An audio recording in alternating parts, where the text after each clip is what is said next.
Hello, everyone. I'm Victoria, and on behalf of myself and Purposefully Human, I want to welcome you all. I'm honored to be one of your hosts today in today's session, along with Jerry, who will help me guide all of us today through this event. We have a special treat today, an expert experience and author, John Sills. We will start with some questions for John, and then we will bring in our guests to follow up with questions and observations of their own. John Sills is a managing partner at the Customer-Led Growth Consultancy, the Foundation, and author of the Leadership Book of the Year, 2023, The Human Experience. 25 years ago, he started his career on a market stall in Essex, and since then, he has worked in and with companies all around the world to make things better for customers. He's been in frontline teams delivering the experience, innovation teams designing the propositions, and global HQ teams creating the strategy. He's been a bank manager during the financial crisis, launched a mobile app to millions of people, and regularly visits strangers to their houses to ask very personal questions. He now works with companies across industries and all around the world, and before joining the foundation, spent 12 years at HSBC. His first book on the topic, The Human Experience, was published by Bloomsbury in February 2023, and his writing has been featured in The Guardian, The FT, and Management Today. Without further ado, let's jump right in. Jerry, take it away. Thank you, Victoria. John, to get things rolling, let's go back in history a little bit and ask you what led you to write this book? What inspired you? Why did you want to do this? Yeah, thanks, Jerry, and thanks, Victoria. Hearing back my own bio, it makes me sound very old, doesn't it? I maybe need to change that, I think, to try and reduce the 25 years and the 10 years thing. But yeah, well, thanks for having me on. It's really good to be here. So I think it's an interesting question about what inspired the book. I mean, I guess like lots of stories of innovation or inspiration, it comes from a few different places. I mean, I started writing 10 years ago when I was about to leave HSBC, and I thought, well, if I'm going to leave, people are going to Google me if I'm going to try and get a job. So I might as well give them something to Google. So I just started writing articles. And then it turned out I really enjoyed writing, which I'd never realized I really enjoyed before. So I really got into storytelling and telling stories and writing articles. And I really loved the process of it and the challenge of it. And so, a few years after writing those articles, I started to think, yeah, I'd probably quite like to write a book, actually. I quite like the idea of the challenge of that. So there was always this idea over the last few years of wanting to create something, wanting to create something tangible, wanting to kind of create that book. And I had all of these articles there to kind of pull from for the ingredients. But then, again, in kind of true innovation style, it was actually one morning when I was in the shower and I just suddenly thought of the word human. And I thought, oh, that's it. And so I thought that's the thing that's kind of tying together. That's kind of the theme that I think ties together all of the points that I'm trying to make when I write all these articles. Because before that, it was just a collection of loose thoughts. And then once I had that enabled me then to kind of go, actually, do you know what? I can start to see the theme. I can start to see the pattern. I can start to see what a narrative might be for a book. So almost that week after having that idea, I stepped down and started writing the book, and happened during COVID. So I had a bit of extra time to do it, and the rest is history. And now here we are, and the book came out. So yeah, that's the kind of long history and the short history of how I ended up writing that book, I think. So a little bit of good fortune. You discovered that you're a writer. Yeah, I think that's right. If I go back to when I was at school or in my 20s, I didn't actually read much. I didn't write much either. I tended to kind of be very into kind of sports and outdoors, and not spend a huge amount of time reading and writing. And then it's one of those things, you just suddenly start discovering something that you didn't know you enjoyed before. And like I say, with the writing, I think it is the challenge of it. It's the starting with a blank piece of paper, trying to work out what you're gonna write down. There's a famous author, I can't remember who now, kind of says, how do I know what I think until I see what I write? And I really feel that, if you start, saying that I'm going to write an article, I'm going to tell a story about this particular thing, you don't really know what the conclusion is, but by writing it sorts your thinking out. And I found that then quite useful for my job, going to speak to clients, having a point of view, having something to share. And I guess as a consultant, sometimes the work can be a bit intangible because you have to hand back over to the clients to then actually deliver whatever the idea is you've come up Mm-hmm. with. Mm-hmm. So again, the ability to then write something and create something and have something tangible was very appealing. But yeah, good fortune. I think like most innovation, it's about trying something and seeing what works. And it just so happens that I tried it and I enjoyed it, and it makes me feel very lucky, really. So your thinking led to your writing, and then your writing reinforced your thinking. Yeah, something like that. Yeah, something like that. And I think that's the right way of putting it. Yeah, Yeah. yeah, I'm interesting. either way, I'm reinforcing my own opinion. All right. What did you learn in writing the book that was unexpected, new, or perhaps challenged your own views about people and what it means to be human? I think what's interesting. So when I wrote the book, I thought, if I'm honest, I thought it was going to be quite easy because I'd had all these articles I've been writing for 8 years at the time, and I thought, well, I'm just going to collect them all together and like loosely find this pattern around human, and that'll be the book. And I did that, and it was kind of fine. And I thought, well, do you know, I should probably add some case studies. I should probably have some case studies here. So I went to interview a whole load of CEOs and CMOs who I think create really human experiences through their businesses. And it was more for, to your point, actually, to reinforce, evidence of my thinking, ratification of what I'd already written. And as I say, it was during COVID, and so I was doing them like this on Zoom, and I had a post-it on the side of my desk. And after every interview, I was just jotting down on this post-it all the things that I felt these leaders had in common, you know. And after about the sixth, seventh interview, I remember looking down at this post-it, at this little list, and thinking, ah, damn it, that's a much better book. That's a much more interesting book. Hmm. Because accidentally, I started to discover these traits that they all had in common. Like the fact that all of these leaders, stayed deeply, deeply connected to what really mattered to their customers, not just customers' opinions of their business, but what they, as humans, what really mattered to them at a human level. Oh, They interesting. all, yeah, they all stayed very connected to the outside world. So rather than just focusing on competitors or regulators, they were very good at understanding what's going on in other countries, in other industries. What do they think might be happening in the future? And they all encourage real empathy, and we can come back to some of these, but they encourage their frontline team to have real freedom, to be really empowered, to show that empathy, to do the thing that felt right in that moment, rather than just following scripts and procedures. So it was interesting to Mm-hmm. me that these leaders, the leaders of the companies that did this, created this human experience, seem to have these repeating patterns and repeating traits over and over again. So there is a community of leaders that gets this, that, Yeah. we have to provide a human experience, in your words, or a purposefully human experience. It's not simply about, numbers. It's not simply about extracting the last ounce of value and profit out Mm. of our processes and things like that. It's about being human. Yeah, I think I'd probably go slightly further actually. I think there's a group of leaders that just don't understand how that isn't the way. Actually, so some of the people I spoke to, so a guy called John Roberts who set up a company called AO.com in the UK. They're one of our biggest white goods manufacturers, distributors here in the UK.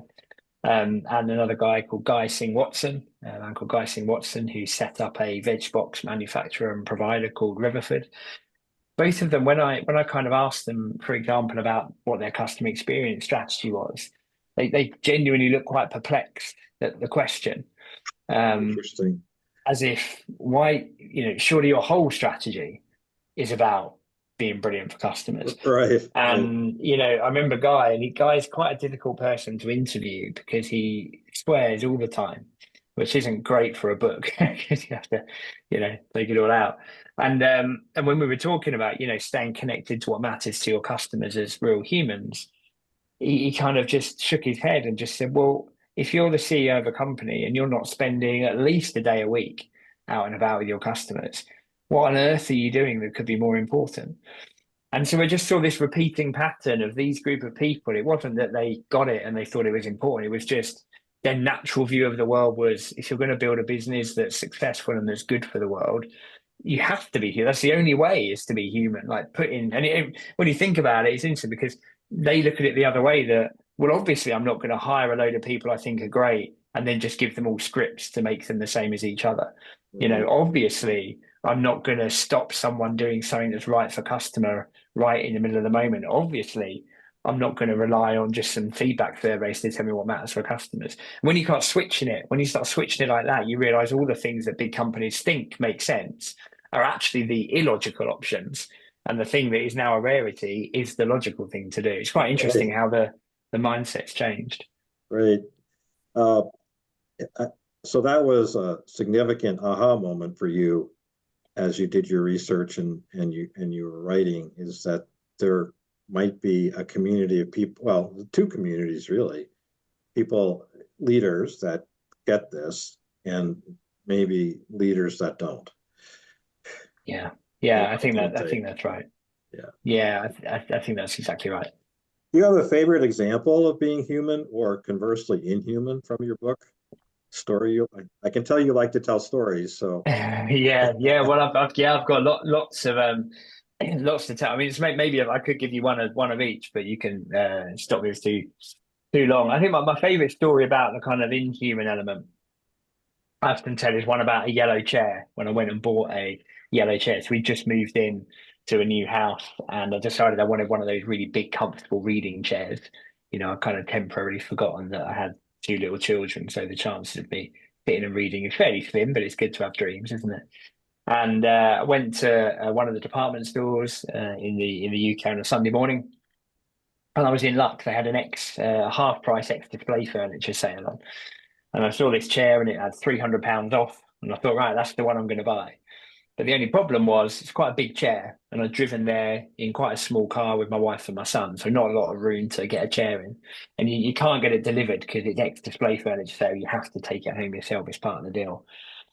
So I went up to the chap behind the till and I said, look, can I take the chair out to the car in your car park and see if I can get it in? And if I can, I'll buy it. And if not, I'll just bring it back in. And he goes upstairs and he asks his manager and he comes back down and he says, no, you can only take the chair off the premises once you've paid for it. So I thought about it and I went back to him and I said, okay, well, can I pay for the chair, take it out to the car in your car park, try and get it in? If I can, I'll keep it. If not, bring it back in and I'll get a refund. And he went upstairs and he asked his manager and he came back down and he said, no, there's no refunds on ex-display furniture products. Okay. So I thought about it. And so I said to him, well, look, can I buy the chair and leave it here for an hour while I drive my wife and son home, clear out the car, come back, pick it up? And he goes upstairs and he asks his manager and comes back down. He says, no, once you bought the chair, you've got to take it off the premises immediately. So by now, I think I'm in one of those like chicken, fox, bag of grain, get across a river puzzles. Like there's an answer in here somewhere. I can't quite work out what it is. And so I thought, well, what if I leave my wife and son here for an hour? And he was all right with that. He was okay with that option. So I said, well, I'll buy the chair, leave them here. And this guy was 21, big and muscly, everything I'm not. So I said to him, look, can you at least help me carry the chair from here into the car that's in your car park? And he says, yeah, no problem at all, no problem at all. But as we're carrying the chair, we get halfway across, and he says, "Oh, just so you know, I can only carry the chair as far as the door because after that, it's your property, and I'm not insured if anything happens to it." So true to his word, we get to the door, he puts the chair down, and he stands back and watches while me and my wife, who's 4'10 3/4", struggle to get the chair in the car while my son's playing chicken with the other cars in the car park. It's the most ridiculous customer experience I've ever had. You all know it's ridiculous. Anyone listening will know it's ridiculous. But yeah, it's happening everywhere in the US, in the UK, around Europe, around the world. Right now, people are making these decisions right now where they just lack common sense. They lack humanity. They're so rigidly tied to procedures and processes, you know, and scripts, and you know, and they just lack that kind of, you know, what's the right thing to do here. So yeah, that's probably one of my favorite stories about that kind of inhumanity that I think I've seen and now we see kind of everywhere at the moment. well, you can add to your list checking with his manager. So he had his scripts and Exactly. his processes and his boundaries. And also, when all else fails, let's check with our manager. Yeah, that's right. No empowerment to make the right decision. Yeah, for sure. When the facts of the situation were plainly obvious. Yeah. Yeah. Big And I'm chair, trying to small buy, car, family. yeah, and I'm trying to buy a chair they don't want. Right. They've reduced it. They've reduced it to get rid of it. I'm trying to buy it. I'm trying to get it, give them the money for the chair they don't want. But yeah, I think a lot of people are just giving up, I think. Don't you understand? I'm trying to help you here. Yeah, yeah, yeah, exactly. Yeah, yeah. Do you have a, a counter example where you think Yeah. things went really, really great from a human point of view? Yeah, I do. I mean, look, I've got lots of, I think it's important to say that because it's quite easy to talk about the negatives, and there are loads and loads of great examples that I've seen, and I share quite a lot on LinkedIn of really great things that you see in different organisations. Probably the best customer, and I've probably got a couple, but the best customer experience I've ever had, if I tell you this story, was when I was in Switzerland just before COVID. Um, and I was working for a company called Great Rail Journeys, and they run railway holidays across Europe and America, so kind of railway tours. And I got to go on the first 2 days of a 10-day tour to spend time with the passengers, to do some work understanding what really mattered to them, what really mattered on their journey. And so we started at St Pancras in London, got the Eurostar down into Geneva. We're going to change trains at Zurich and then go on to our final destination. And so there were about 30 of us all piled on the train at Geneva. It's mainly older people go on these trips, big tour group. And we all settled into our chairs and the train left. And 10 minutes later, it broke down. And I was kind of delighted actually, because one of my colleagues was Swiss and she kept going on about how brilliantly efficient Swiss Rail were. So I was kind of straight on WhatsApp, typical Swiss inefficiency. And so the train broke down, but then something strange happened. About 3 minutes later, the train manager came down to our carriage, came and spoke to us, and he said, "Look, I know you're a big group traveling through our country, and you've got a connection to make, and the train's broken down, and you might miss it. I'm really sorry about that. I don't know what the problem is yet, but I'm going to find out. As soon as I know, I'm going to come back and tell you, and I'm going to let you know how that affects your onward connection. Please accept my apologies." Off he goes. 2 minutes later, we get a phone call from the head of operations at Swiss Rail, who says, "I know you're a big group traveling through our country. I know the train's broken down. I'm really sorry about that. The train manager is going to look after you. But anything you need, just come and let me know. Give me a call. Here's my direct number. You can just give me a call. I'll help you work out what needs to happen next. Again, please accept my apologies." Hangs up, and about 10 minutes after that, the train starts moving again. And true to his word, the train manager comes back down and he says, "Right, this is what the problem was. This is how we fixed it. We're not going to have any more problems between now and Zurich, but you are going to miss your connection, and I'm really sorry about that. This is the next train you need to get, and this is the platform it's going to go from. But you're a big group and it's a complex station. So I'm going to have someone meet you at the platform to make sure you get on that next train. Okay. Again, please accept my apologies." We put into Zurich station, the door opens, and right there by the door is a member of platform staff with an umbrella. We all follow around from platform 1 to platform 14 across Zurich station, where the new train is already waiting for us. When we get on, they've already reserved a carriage for us on the new train because we have one reserved on the old train. And as we walk onto the carriage, they hand out tea and coffee vouchers to apologise for the inconvenience. Now, we ended up getting into our final destination about 25 minutes late. And I don't know about you guys in America, but if I get into London 25 minutes late on my train on a Monday morning, I'm high-fiving the other commuters. Like I'm hugging them, really. I don't know what to do with all the extra time I've got in my day I haven't planned for because it's such a common occurrence. And the difference really is one about ownership and keeping promises. Swiss Rail had made a promise that they were going to get us to this place at a certain time. They weren't going to be able to keep that promise. So they were going to do everything they could in their power. And they know from a human perspective how important certainty is. And certainty really is at the heart of great human experiences. So they did everything they could to give us as much certainty as they could. What time the train was, what platform it was going to be, giving us someone to kind of take us there, making sure we had the tea and coffee, giving us a reserved carriage. All the way through, they understood the human impact of the train being late, not just it was a machine that had turned up late and we'd have to get another one. So yeah, I think that's my probably favorite experience I think I've ever had in terms of overall customer experience, that I think shows that real in-depth understanding of people and humans and what's going to be going on in people's minds at the time.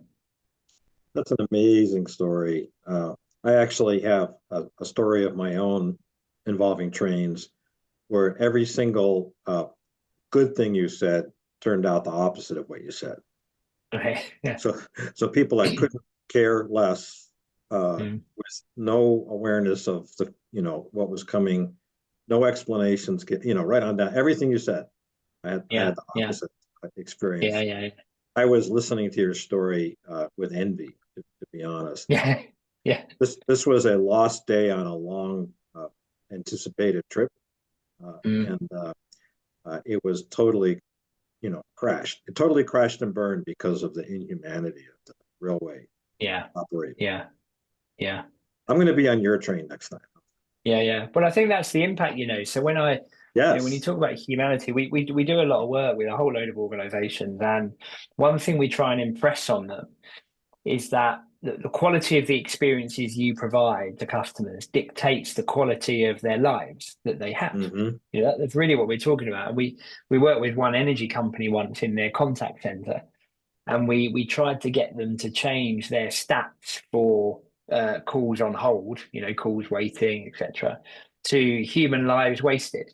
So, if you add up all of the minutes that people have been on hold with you, how many lives would that equate to? How many human lives are you wasting? And they nearly Right. did it, and then they didn't. But there were some stats came out about the tax HMRC, the tax company here in the UK recently, that also showed. I mean, it's like hundreds of years, of people's lives, like 5 or 6 human lives wasted just being on hold. And I think if you can start to do that, you can take away this corporate mask that gets put on top of the experiences we have, and instead can really show the human impact that you're having, both in a, things to avoid way, but also in a kind of, if you get it right, you can have an amazing impact on people's Yeah. lives. Oh, yeah. Yeah. It's a great privilege to be able to. So that's a good segue to my next question. So how can we help organizations to understand that behaving in human ways is not simply a nice thing to do, but it's vital. It's critical to their performance. It's critical to their customers. It's a must do, not a nice to have. Yeah, yeah. I mean, that's kind of the question about times, I suppose. It's about kind of shifting away from the short term shareholder value thinking to the long term kind of sustainability thinking, which is becoming increasingly hard to do, because the tenure of CEOs and C-suite executives is becoming shorter. So most leaders now go into a job for 2 or 3 years, and so their role is to go in, do something good, get a good notch on their CV, and move on to the next thing. It's far less common now to have CEOs that are in that position for a much longer period of time, where they're themselves fully invested into what really matters to customers. So I think there's two ways of looking at it. One is to try and show them the cost of inaction, I think. Well, let me put it another way, actually, Jerry. So there's 3 reasons to be really customer led. One is ethical, that it's the right thing to do for customers. One is effective, that it will earn more customer decisions in your favor. And one is efficient, that you'll be a more cost effective company. And I think all 3 of those can be brought to life to leaders in organizations that want to be more human. So if you want to show the kind of efficiency side, you need to show the cost of inaction. You need to show all of the failure demand you're bringing into your organization as a result of bad customer experience. So all those phone calls you have to deal with, all those emails you have to deal with, all the people that are kind of writing you letters, complaining. That's a big cost. So there's a kind of cost of inaction argument over here with the numbers on for the CFO. Then for the kind of marketing team, there's the kind of actually it's going to earn more customer decisions in your favor. So showing how, the way you treat your customers ultimately is going to impact their decision to join you, to stay with you, to do more with you. Mm-hmm. And at the moment, most organizations kind of focus in on acquisition, and that's because they believe in customer loyalty, and customer loyalty doesn't exist. Customers will go to the next most useful provider. Mm-hmm. So, you need to convert all the data and information you've got into this decision structure that enables you to track the decisions your customers are making, and then show that you're wasting your money, throwing all your money, at acquisition, and then stopping caring about your customers, because then they start to, tip over the edge and go down the bottom of the bucket while you're trying to fill in from the top. So you've got one thing for your CFO, you've got one thing for your marketeers, and then you've got something for your leaders, which is just ethical. It's just the right way to run a business. Now, to do that, you really need to get underneath that data.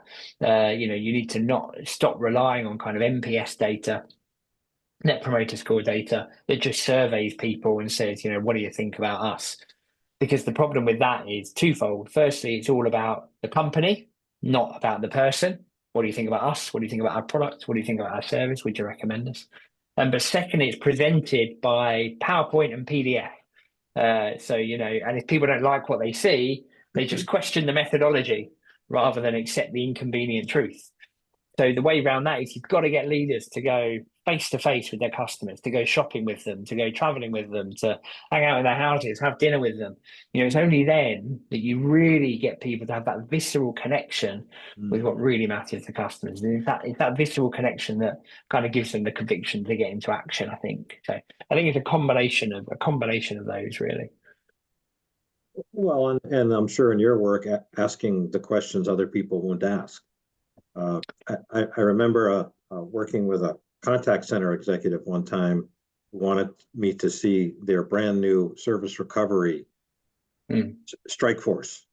And she told me, we took all our best people off the phones and we put them in here because we know that they're going to settle things out. And I said, did you give any thought to putting your best people back on the phones so that there would never be any service recovery?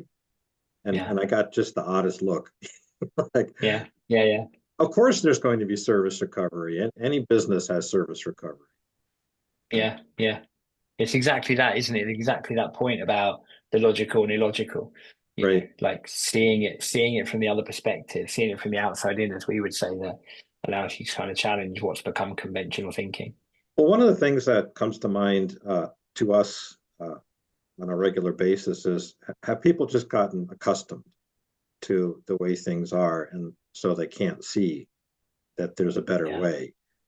So I like your approach of, can't remember the exact words you used, but underscoring the cost of failure, and then trying to drive that out of the organization by doing things right. For humans. Yeah, I think that's exactly right. Yeah, cost of inaction was that Cost kind of phrase. And thank you. Yeah, and I think that's exactly right. It's we describe it as kind of inside out thinking, and it's a bit like gravity, really. It's just a natural way we as humans all see the world. We're all closer to our own colleagues, our own business industry regulator than we are to our customers. And it's entirely natural. You can't escape it, because it's true outside of organizations as well. We're all closer to our own culture, background, friends, family, etc. upbringing. So you really have to be aware of it, and then you have to really fight it. But it is like gravity. You can get out from your own atmosphere and go and see the world from the customer's point of view, but it will pull you back in. And the bigger, just like a planet, the bigger the company, the stronger the gravity. So when you're a startup, it's easier to get out about and see. But if you're in a huge organization, if you're just surrounded every single day by layers and layers and layers of people and meetings and all these things that get in the way of you really understanding what really matters to customers. So it does need to be a very deliberate or very purposeful approach to kind of still understanding humans and understanding your own fallibility as a human, that then allows you to go and do something about it. What a great analogy to gravity, though. I mean, like you said, the bigger the organization, the more powerful the past is. Yeah, it's exactly that. And I should use that to plug my partner, my business partner book. Charlie Dawson wrote The Customer Copernicus about 3 years ago, and which he talks about exactly that. He talks about this idea alongside Sean Meehan, who's a professor at the IMD Business School in Switzerland. They talk about this idea of gravity. So that's Charlie's analogy that he had in his book, and I'd recommend everyone read that as well. John, what's one thing we could all do tomorrow to be more purposefully human? Language, for me. Language. I think it's really interesting how, particularly if you look at an organization point of view, we all kind of just chat, and we have weekends and evenings, and we just chat and we just talk in the normal way we talk. And then we open up our laptops on a Monday morning and we suddenly start typing emails in a much more formal way. We suddenly start talking about acquisition and retention and churn. We suddenly start using all of this language that we wouldn't normally use either to colleagues or to customers. And so there's a lot of great evidence of if you go into an organization and just assess the language it uses, of how it sees people, what its culture is.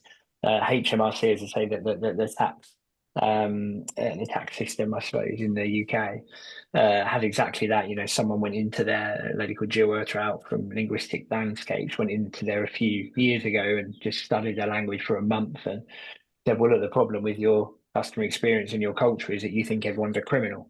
You know, you talk about everyone like a Right. criminal. So if anyone misses their tax deadline, you presume it's because they're trying to dodge tax. Whereas in actual fact, 99% of the time it will just be because it's a very complicated system. But all of your letters and advertising is, you know, don't miss the deadline or we'll fine you, rather than could we help you because it's quite complicated. So that would be the one for me, Jerry. It'd be language. I think the more we can kind of really look at the way we write, are we writing in a straightforward, honest, human way? Or are we allowing ourselves to be dragged into kind of corporate language and business speak? If you can do that with colleagues and with customers, I think then we're all suddenly much more human and we can be a lot more human and authentic with it as well. I take from that, let's talk to the humans in the workplace like they're humans, and let's not have this sharp divide between our humanity in our personal world and our humanity in our workplaces. Yeah, I think that's right. I mean, I think there's a line. I mean, I guess I talk a lot about authenticity and being authentic, and I suppose that's something that I think I probably am. But equally, I do understand that, you know, sometimes you need to be slightly different with your friends than you might be with your boss, than Mm-hmm. you might be, you know, so it's not about, you know, coming to the office and wear shorts and t-shirts and all those, you know, it's, you know, it's useful sometimes to play different roles or personalities for yourself to get into different mindsets. But I think that's a different thing to becoming kind of robotic, Yeah, yeah. or you know, or acting in a way that makes you feel uncomfortable. I think as long as you feel comfortable with it, it's okay to have slightly different versions of yourself. But it's when people are writing and talking in a way that they don't feel comfortable with, and other people don't feel comfortable receiving. I think that's where the real challenge comes. So in this conversation, has anything come to mind that you'd like to add at this point? Oh well, just I think, you know, uh, it's not just an organization's a single organization's problem. You know, this is a systemic way. You know, I've done countless interviews and articles and spoken to lots of people since the book came out in the last couple of years, and I've never really had anyone disagree. You know, I've never had anyone say no, we should be less human, or you know, the customer experience is brilliant as it is, or you know, etc. So clearly, we all know this, and we did a study actually around last February as well. This February, sorry, as well, February 2024, um, which I found fascinating. And it showed, you know, in the UK how poor customer experience maybe is at the moment. But what is interesting to me, we also interviewed 250 business leaders. And of those, only 10% thought that their industry was giving a great customer experience to customers. Mm-hmm. But they're the leaders, you know, and I found that so interesting because they're the people that are responsible. And there's this slightly odd thing at the moment where everyone kind of agrees it's a problem. No one feels it's their responsibility. And it's interesting in the USA and in Spain to start to see the government stepping in. You know, I think this week or last week, the USA announced that the US government announced one-click cancellation of subscriptions. Mm-hmm. You know, so that you've now got the government stepping in to eventually regulate businesses to say, you know, this isn't good enough. And I think that's a really interesting point to have got to, where you know, market dynamics are no longer working in the way that they should. So the government is stepping in to say this just isn't good enough. So yeah, I think that's interesting to explore. Yeah, that's a very interesting thought, isn't it? Yeah, Uh, yeah. so, Viktoria, I think at this point, thank you so much, John. I think at this point we'll bring in our guests. Yes, thank you, John. I appreciate you for sharing and everything, your stories and your answers. They're very insightful. I think because your experiences are so relatable, it's so lovely to listen and hear. You're very engaging. But Thank you. yes, I would like to use this moment to invite our guests back and turn on their cameras and microphones as we'd like to open up the floor for some questions and hear from you guys. Would anyone like to start us off with the first question? Yeah, I have a question. Um, is it you started to answer it in your last point, John, but I asked this question of two of our other guests as well. Do you see a tipping point coming? Obviously, you just spoke about the government starting to intervene, which is actually a counter to what another one of our guests, Philippa White, talked about, that it really must be up to business to create systemic cultural change around human experience. But yeah, do you see, because we're still, your own report and other reports globally, customer experience is flatlining, if not declining, let alone employee experience. Is there a tipping point coming? Maybe. It's a very it's so many complex parts to it. So customer experience is flatlining, but it will always flatline because people's expectations will always rise. So, if you look at the Institute of Customer Services report goes over 11 years now, they always show the graph like this. But if you look at the axis, it never goes it's never gone below 76 and never gone higher than 78 and a half. So, it's always going to be around 7 and a bit out of 10 because people's expectations change. And it's also worth saying that for all of my views, there is a lot of great improvement in customer experience in the last 20 years. I mean, if you look at banking, 20 years ago, I had to go into the branch for everything. Well, now I can pretty much do everything at home. I can send payments around the world in 5 seconds. I can post checks. I can take photos of checks. I can check my balance. I can make, payments everywhere. So undeniably, if 20 years ago you said, oh, this is how you can do it, you go, oh, that's fantastic. But what's happened, I think, is that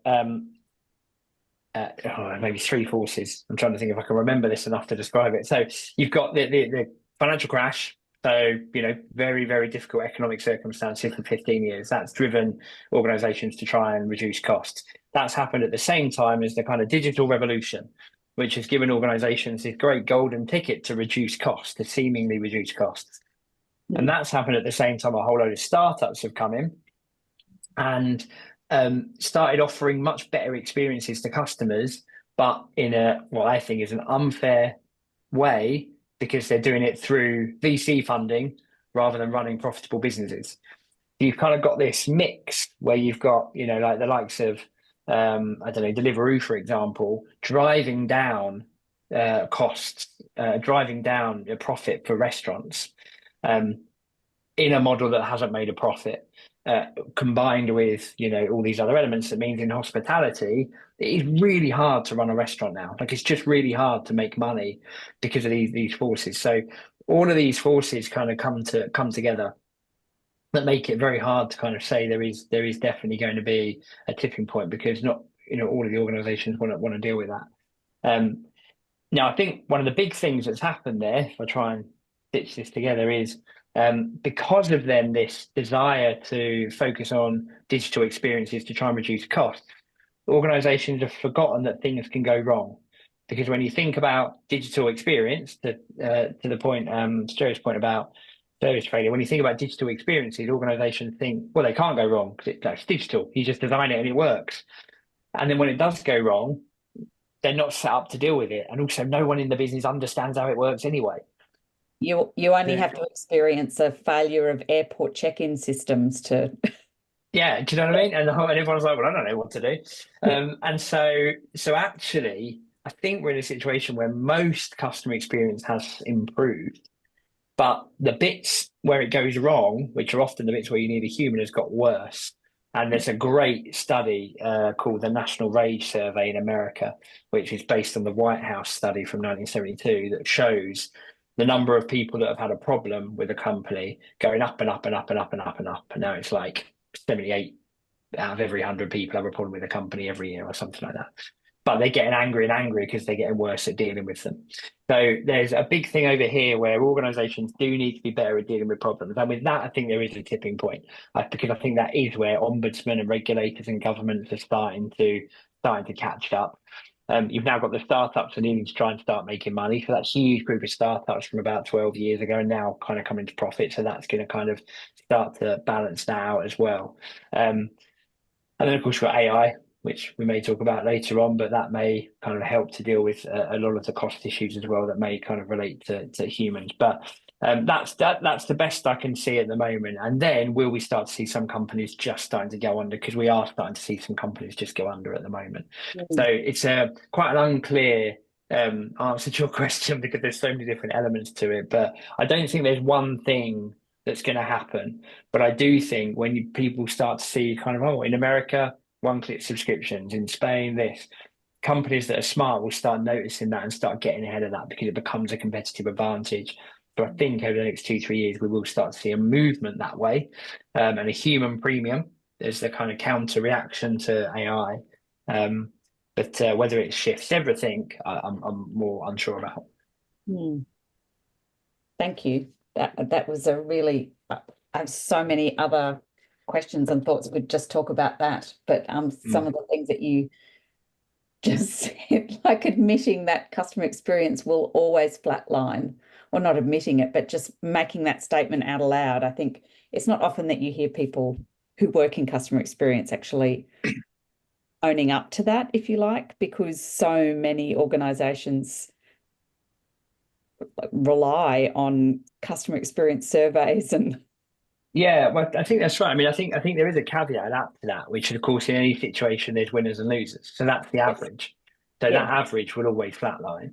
That doesn't mean you can't be if you use the UK examples, you can't be First Direct and Tesco Mobile and Octopus Energy, who have gone into banking and telecoms and energy, three of the least interesting, least customer experience focused industries. They've gone into them being really customer led, and now they're the leaders in customer satisfaction. They're up in the 80s and 90s, and they're doing brilliantly as a result, particularly Octopus Energy. So the average would always flatline, but you would always get winners and losers. And so organizations' choices, do we want to be one of the ones that benefits from it, or are we happy to be in the pack?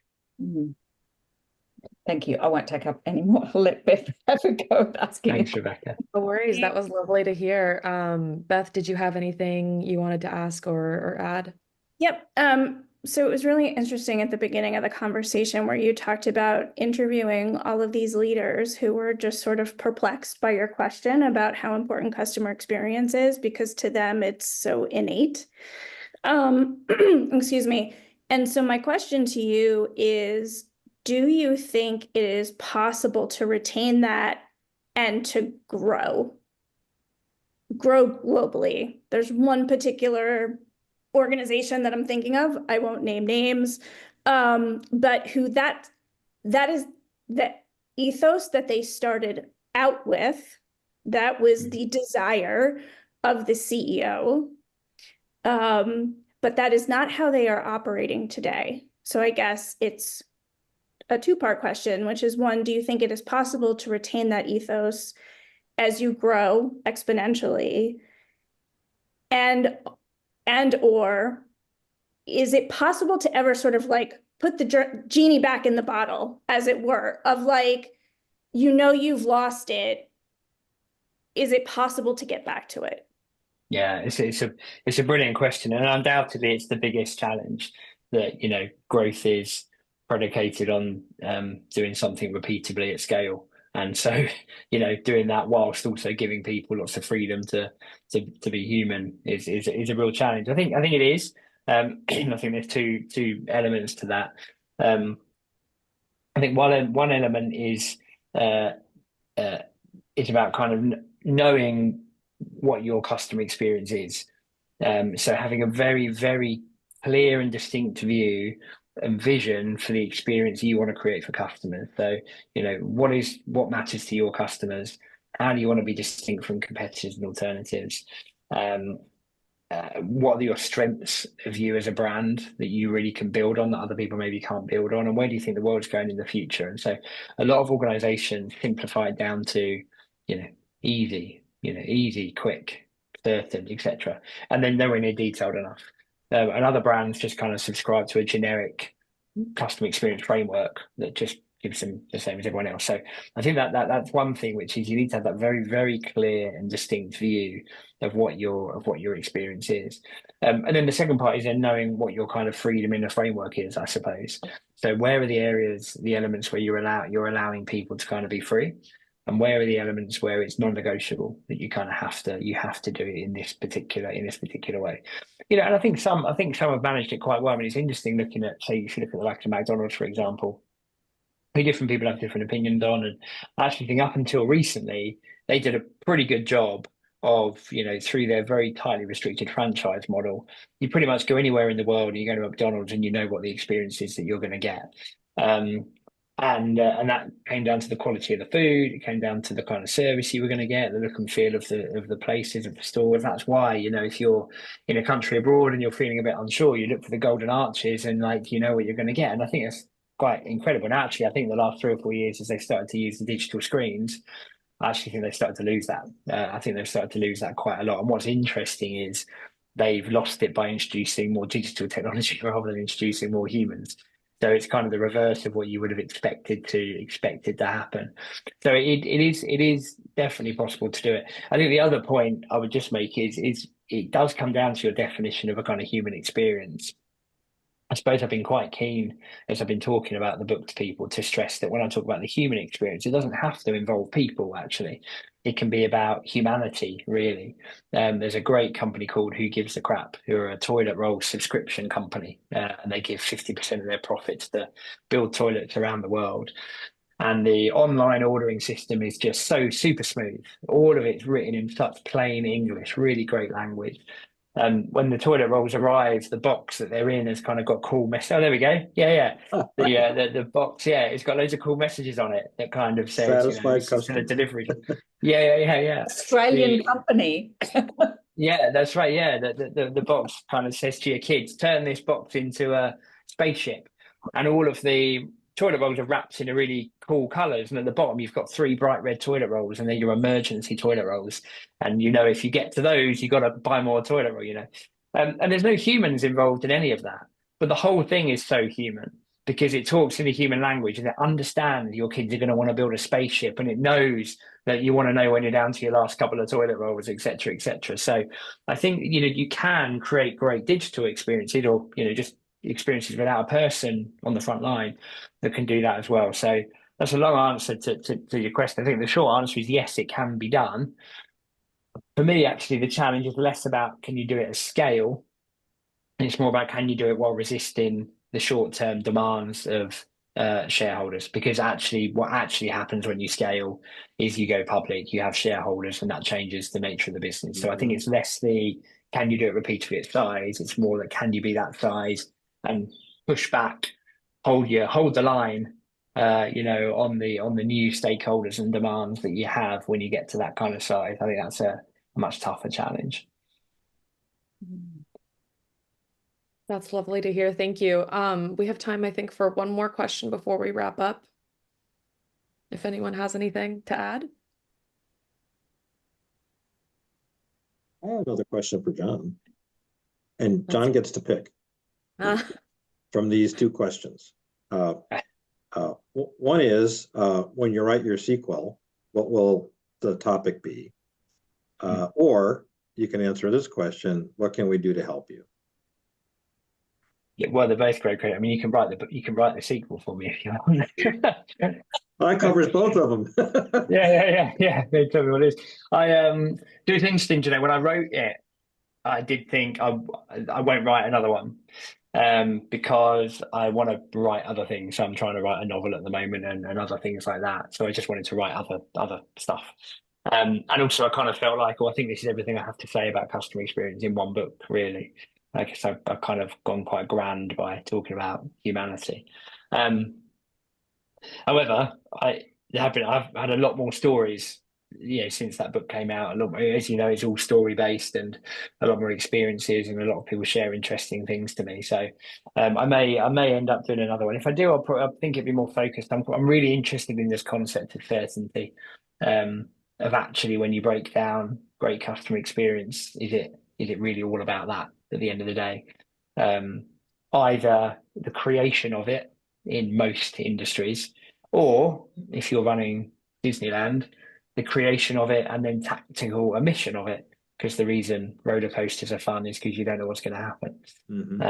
So there's something in that. Now, whether there's enough in that to write a whole book, I'm not sure, but I do think that if you really, really pick apart most of the problems we have with customer experiences, long wait times, people not getting back to us, kind of complaints, sitting on a train, not knowing if you got the right ticket, waiting in an airport, looking up at the screen, the restaurant, wondering what's in the food, etc. So much of it just comes down to, do I have that human sense of kind of certainty that allow me can just kind of be settled and calm? Insurance, is my claim going to get paid? Am I covered, etc. So I think there's something in that. So if I do, it may well be around that, but we'll see. I might have another light bulb moment in the shower and write something completely different. Who knows? Right. Well, look forward to reading whatever your next volume is. Either any or all of those sound interesting. Thanks, Jerry. So, Viktoria, I think at this point we're ready to wrap up. First of all, John, thanks so much to you for the time today. Very interesting, very insightful. Thanks also to our guests, Rebecca and Beth. Thank you for having us. Questions and participating. Thanks to my co-host, the amazing Viktoria, and to the entire Purposefully Human team for making this event happen and bringing us all together. To the audience that is watching this later, we invite you to participate in the Purposefully Human movement. Just contact Viktoria or me if you're interested in more details, or you can go to the website, or you can go on LinkedIn and you'll find our page. And I think that does it. So brilliant. Thanks, Jerry. Thanks for having me on. I really enjoyed it. It was really fun.